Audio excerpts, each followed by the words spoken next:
Definitely my favorite. The professor is back. Woo! The professor is back. I wouldn't put no B+. There's no way.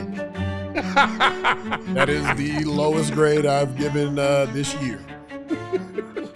That's awesome. Okay. Look at him. He's ready. Listen, I can tell you one thing. It won't be anything too high this week. Guaranteed. Let's start with the offense. Offensively, I gave them a C+, which is a higher grade than they've had in a long time. They did do some things, put up 19 points. That's more points than they've put up last 3 weeks. In a long time, in a month.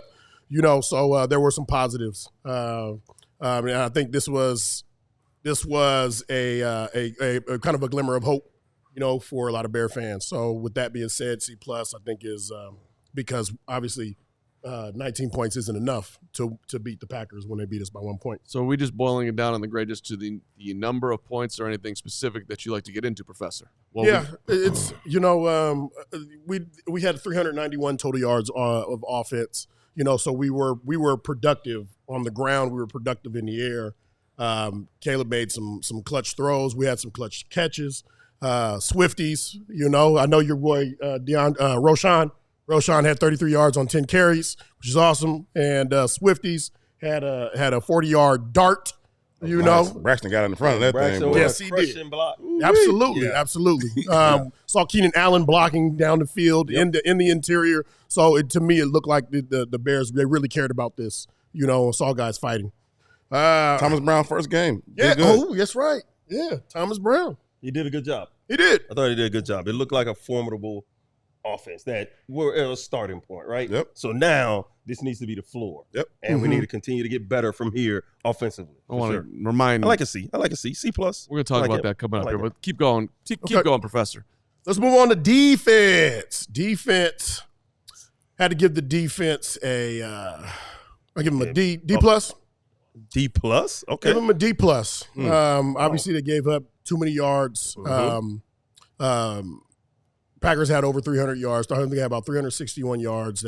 They struggled again against the run, and that's an issue. That's a gap issue. Guys getting there feeling with pride. And 20 points clearly is too many points in this league. Not in this league, for this organization. So I thought a D+ was fitting, but they also made some plays. There were some things that happened that allowed the Bears to have a chance at the very end. That was the floor is open. So a D+? D and a plus. Yeah, they didn't hit any of the goals, the weekly goals. No. Turnovers, points, rushing yards. Too many points, too many yards, too many passing yards. Like I got enough takeaways. Yep. I got a trivia question for you. Who hit Jordan Love yesterday?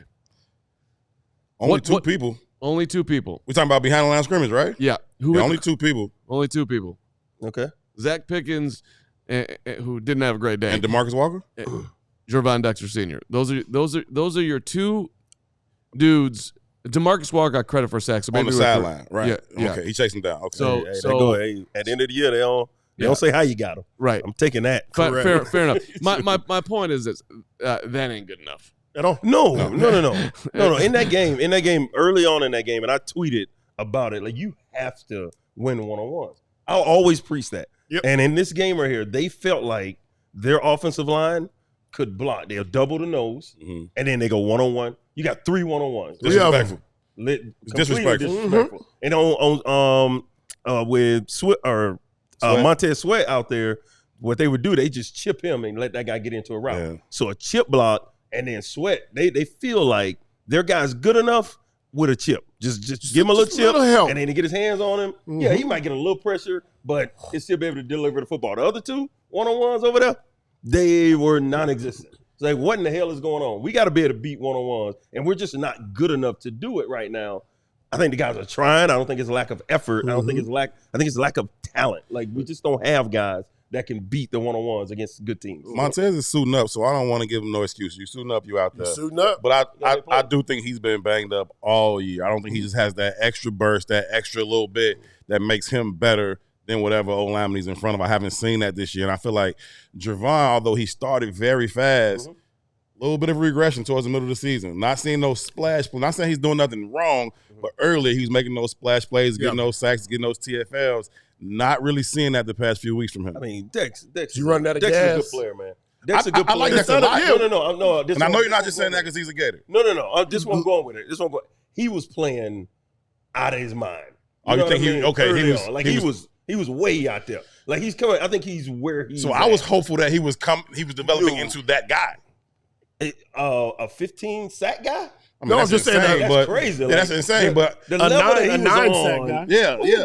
Yeah. He'll end up with 9 sacks. Well, let's see it. That'd be nice. Well, let's see it. He'll end up. That'd be nice. But like where he was playing, that's a little high. He was on a roll. That's when you're feeling good. Like I used to have those days. I used to have those days where I'm playing like, whoa, like all right, I got a couple weeks in me, like, damn, I'm playing at a Briggs level. But the flat, I know that kid that ain't gonna survive. You can't sustain that, huh? That's unsustainable. But you can see he was just jumping off the tape. You know what I mean? Yeah, like true. even if he wasn't finishing, he's chasing guys down to the side. He's chasing right. He's blowing up one-on-ones, or he's blowing up double teams and creating that initial penetration that might lead to somebody else's sack. See, that's the key right there. Like when you surprise people, when you come into the season, you surprise people. Hey, they looking at you. You got to maintain that. Now they looking at that. You got to maintain that. We got to pay attention to him. Oh, yeah. Now people start paying attention to you now. That's what they be saying on Instagram about dating. They say, don't give me used to energy you can't sustain. You know what I'm saying? Don't give me used to energy you can't sustain now. Exactly. Don't do that thing the first date and then I don't see that thing no more. Correct. All right, fellas. No, it was good. I was just I went down its own rabbit hole in my corner here of like how many sacks the Bears have had. Bottom line, and they have 25. They're right in the middle. Look, and we're in the middle of the grades. We can do this a million times over. But like, is the Bears defensive line good or no? We got to get better. Right. Is the Bears offensive line good? Nope. No. So, and everybody's pointing at the head coach right now, and that's fair, and you can talk about it. But the fact of the matter is that we don't win in the trenches. The team does not have enough talent on either side of the trenches. I want to throw this in before we change the defense. I'm sorry. That's not the coach's fault either. Like, first of all, I like Elijah Hicks. I've liked him since he's been there. I think he's a good depth piece.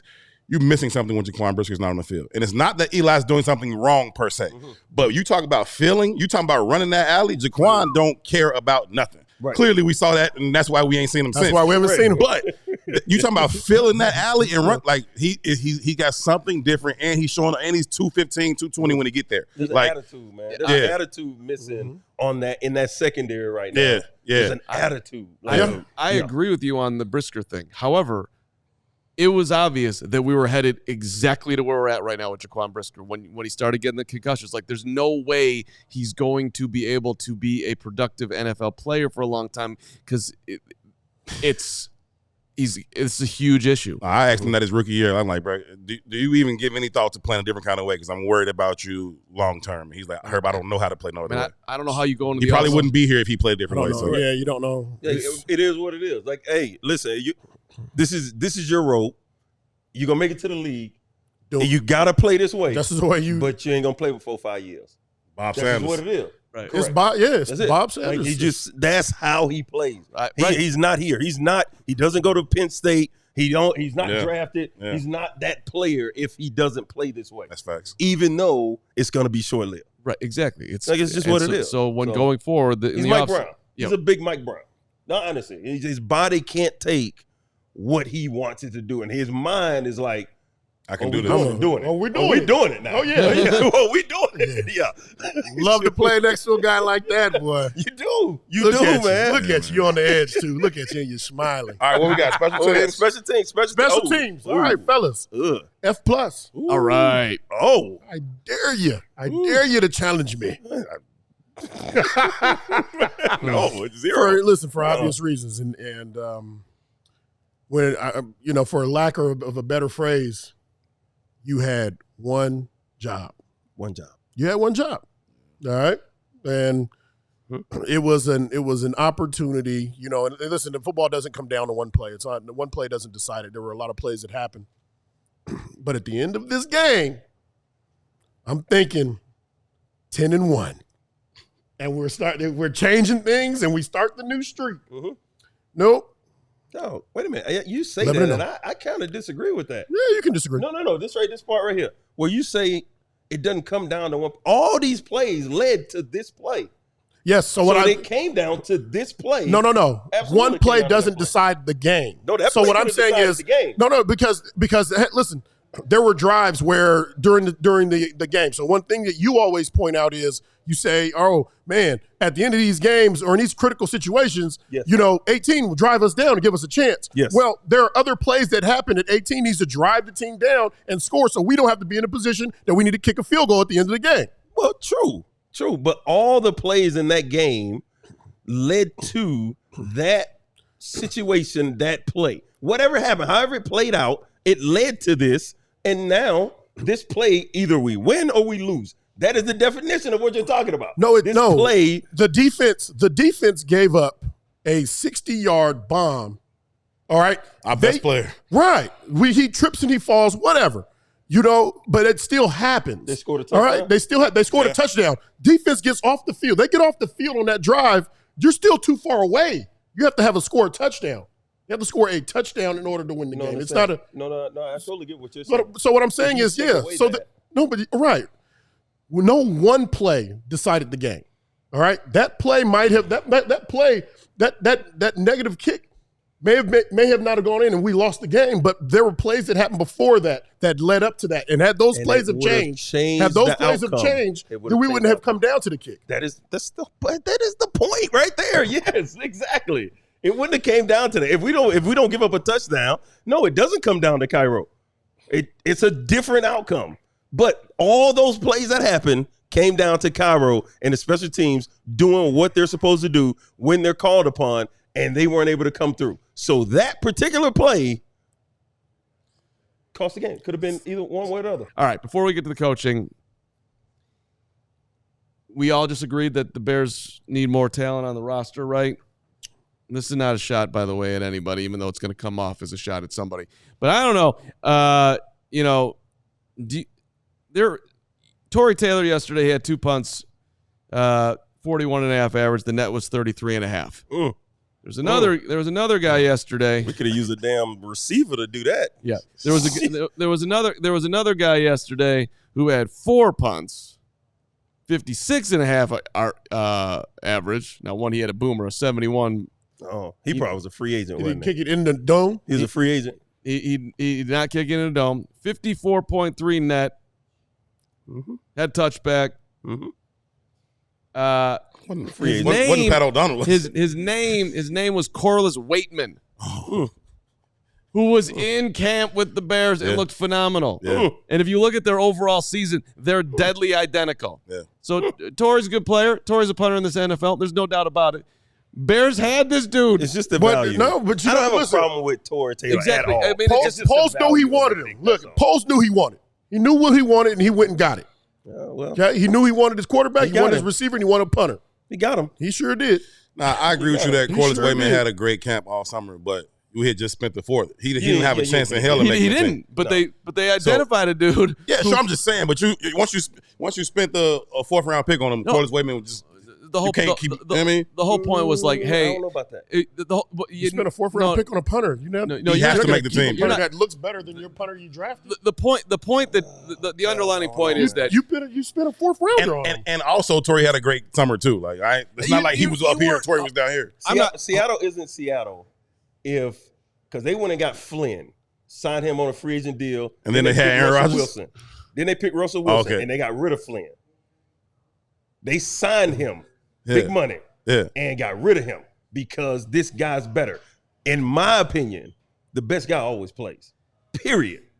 I don't care what the name on the back of the jersey is. I don't care how much money you make. The best guy should play. Nah, because they put Cedric Benson in front of Thomas Jones. I wouldn't have drafted him, but when you put Cedric Benson in front of Thomas Jones and then traded him away. In front of Thomas Jones. They moved him together. To be clear, come on now. Come on, AB. You listen. We can look up the stats. We can look up who carried the ball the most. There were games where Ced B started, but they gave Ced. Okay. He was stealing reps from Thomas Jones. Let's not act like. And then they got rid of him. TJ was a dude. TJ wasn't a home run hitter. He wasn't all world. Like no. I'm talking about like take 180. Yeah. And like Ced B was, but Ced could run. Do you think Ced B was a home run hitter? Faster. He was not that fast. Said B. I don't think either one of them could go 80. Thank you. None of them they work that. Can we please look up the longest? Like I got you. You can look up their 40 times. Which one ran 40 times? Also, we talk about punting though. Like, and we talked about this in the pre-show meeting. This is there's context to this though. Like, so you talk about his net. The Bears dominated time of possession yesterday. That is to say that they moved the ball down the field. And so if we punt from the plus 40 or the plus 45, I can't get a 40-yard net. I can't. I literally can't do it. I'm not talking about anything other than roster management. Mm-hmm. And the fact of the matter is the roster doesn't have enough talent on it. And they only had 4 picks, and they took a punter when they had one in camp that's having just as good of a season. It's just it's an underlining to me that the GM needs to be better, as well as the head coach, who's getting a ton of 98% of the flack right now in the city. And I'm not saying he doesn't deserve it, but you have a roster that doesn't have enough talent up front on either side of the ball. That's a major problem. So it was a luxury pick that they didn't. Time to do this. This is year 3. No. Hold on. You're telling me 3 years ago the roster isn't better? Year 1 was bust down. Yeah, total tear down. Completely. And he had very little draft capital, and he still got 2 guys that's starting today. And Brisker was just talking about, and they got Gordon. Yeah. In a draft that he had 4 picks? Yeah. So and then the talent on this roster is way better than it was 3 years ago. Yeah, but AB, you're with me. You would not have drafted a punter in the fourth round. See, but you got to stay there though. You can't just say, AB, you with me, and now we on 94. All right, we going now. You gonna make a hard right. I'm gonna stay on 94 now. You can't just get off on Skokie. Okay. Like if you get off, I can't do it. Well, okay, but I can't. You don't want to answer the doggone question, Carm. Yeah, that was a great leading question. It was leading to the next one. That was great. No, he would definitely not draft a punter. You wouldn't have done it. He would not drafting a punter. No doubt. No. I know that. No. The best punter in the league right now was a 7th-round pick. The best one in the league right now was a 7th-round pick. I'm not spending a 4th-round pick on a guy that's playing. I'm sorry. Yesterday, he played 2 plays. No, I'm not doing that. That's where you're different. Not doing it. That's where you guys different. You guys are you and Karma. Now I'm not finna get on. I'm not with Karma on. Well, the GM got he got to be held accountable. He made 1. That's 1 bad. It's fine. It's good. Velus Jones Jr. a good pick? No, he wasn't. No. We can. Was Chase Claypool a good trade? It was not, but he got rid of him. Nate Davis? Was Nate Davis? Nate Davis was not, but he got rid of him. Yeah. I'm a polls guy too. A couple days ago. I'm a polls guy too. I'm a polls guy. I'm just trying to be fair. You're right, but you got to take the bad with the good. Yeah. What's your good about polls? Tell me, because you ain't saying nothing good about polls. Go ahead. Let me hear something. I don't have the floor. Can we please put that on him? Please get it. God, what's your good? No, sir. There you go. There's your 1 shot. I got my 1 shot, and you can go on to the 2 now. We can go back to the presser. What grade did the coaching staff get yesterday, Professor? I already know this one. Well, coach got a D-, and I'll tell you the one saving grace for coaching was Thomas Brown. And what I saw offensively was better than I've seen in weeks. So that was the one saving grace, but you can't save it all. Listen, defense wasn't horrible. They weren't horrible. And again, if defense doesn't give the team a chance, there's no chance at the end of games. 2 red zone stops to take away. Absolutely huge. Right. So there's some legitimacy there. They gotta go win it. We gotta stop. We gotta push the defense to a higher level. Agreed. True. Because this is how you're gonna win. Don't sit up. You keep saying the same thing. It's not you, but we keep doing the same thing, thinking the offense is gonna go out and score 30 points. Well, they're not. That's not what they're doing. So defense, you need to raise your level of play. Special teams, you have to raise your level of play because the offense is giving us what they're giving us. Yeah. This is what it is. Yeah. So now, if you have the talent, which they do on defense, to raise that, to raise their level of play, they have to do that. You cannot be okay with giving up 20 points. I feel like you gotta be able to get the takeaways. I feel like coming into the season, we all knew that the defense would be the strong unit on this team, right? And so they had an opportunity to do that yesterday. Bears go down, take the lead. Mm-hmm. Y'all have the biggest drive of y'all season defensively right in front of you to keep the Packers from driving the length of the field for a touchdown. Yes. You got your strongest unit on the field. Yes. You can't let them score there, right? So it's cool to put it back on the offense, then ultimately end up putting it on special teams. but your best unit had the first chance to shut 100%. this game down. And they had the first chance to shut this game down, and they let them go the length of the field. Our best player, love Jalen Johnson, gets beat, slips, falls down in one-on-one coverage, loses his mind a little bit, and done pop right back up to go get him. Sprint to go get him. He kind of thought he was like, I don't know what he was thinking. I really don't know. But he lay on the ground for a little bit longer. It was a loaf. He was like, let me get up and go. Yeah. And it was a hot stove loaf and an effort loaf. Yeah, no, that's on Jalen. That's just ain't no way to hide him from that, protect him from that. He our best player, but he did that. And then y'all let him go down and finish the drive off with a couple QB runs and then the sneak. Like the defense had the first chance to win this game and they didn't. We all silly like the mayor.